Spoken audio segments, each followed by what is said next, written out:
Hello, St. Joe's. My name is Austin Rudoll, and I am the new science teacher for 6th through 8th grade, as well as the new gym teacher for 3rd through 7th. I'm so happy to be here at St. Joe's, and I thank you so much to all the parents and the families that have introduced themselves and have expressed their gratitude that I am here. It is not easy being a newer teacher coming into a new school, especially a week, or actually less than a week before school starts, and just the support I've received so far has been amazing. Thank you so much. This year in science, we are in the life science cycle. Life science, also known as biology, is just that, the study of life. We will be exploring cells, doing observation labs, and overall just learning how living organisms function. This year is also our dissection lab. I'm quite not sure yet what animal we will be dissecting, but I'm really looking forward to that lab this year.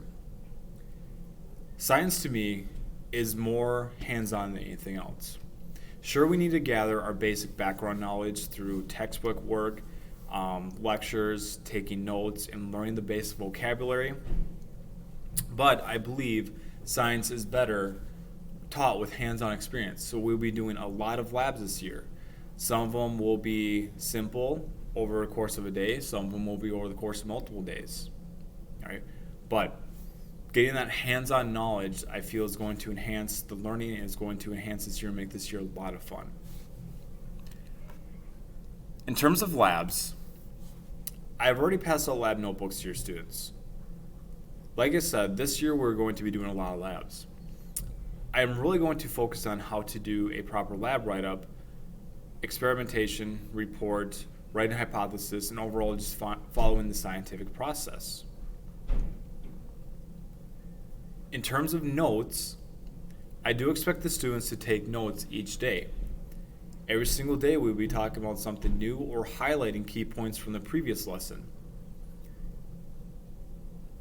In class, when students come each day, they are expected to have the following: their notebook and their writing utensil, and anything else I mentioned them before they walk into the door. In the classroom, when we are conducting class, my expectations are the following. As always, we need to follow the honor pledge here at St. Joe's. It is expected from all teachers and staff, but I do really expect the students to show humility, obedience, neighborliness, have opportunities to show their faith, and, as always, respect to all. We also have to remember, too, to keep God at the center of everything we do. I expect the students to be engaged and willing to ask questions. Science is all about asking questions and finding answers to those questions. Don't be afraid to ask. That's one thing I have. Do not be afraid to ask a question. There's no such thing as a wrong question. In class as well, students are always expected to be on their best behavior. I do have a policy involving a football where when one student is talking or asking a question, I'm going to throw the football to them. They're going to catch it. When they have the football, they're the only ones talking at the time.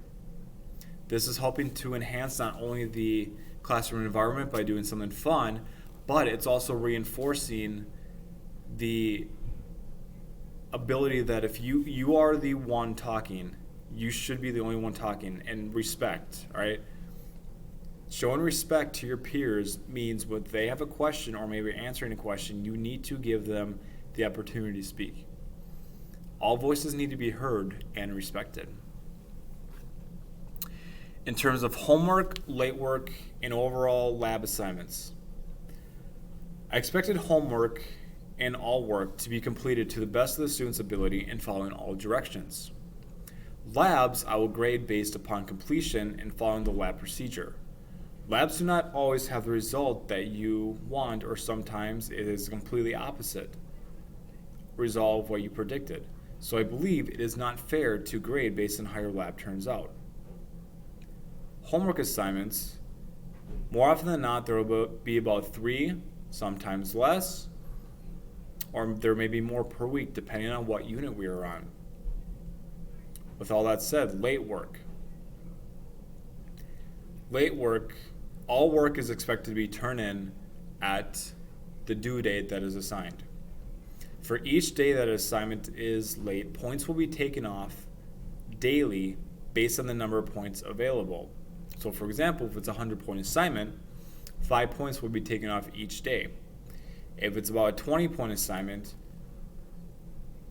1 or 2 points will be taken off each day. After 2 weeks of not submitting the assignment, I will not accept it.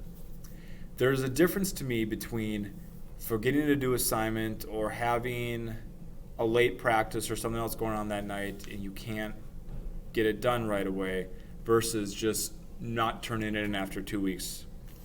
If I see a missing assignment, I will remind the student. If it's been a couple more days, I will message home. And if it's been about a week and a half, I will not only call home, but I'll remind the student again. So, after 2 weeks, I'll not accept the assignment. And after a few days, points will be taken off. St. Joe's, I'm so happy. I'm so grateful to be here. I'm looking forward to a fantastic year. It's going to be a lot of fun. I'm really expecting the students to have a lot of fun. So far, these first 2 weeks have been fantastic. We've had a lot of fun. They've got to look through a microscope so far and see some bacteria in an animal muscle cell. It's going to be a fantastic year. If you have any questions, please feel free to email me or call Chris at the front desk and she can patch you through to my extension. Thank you, everyone.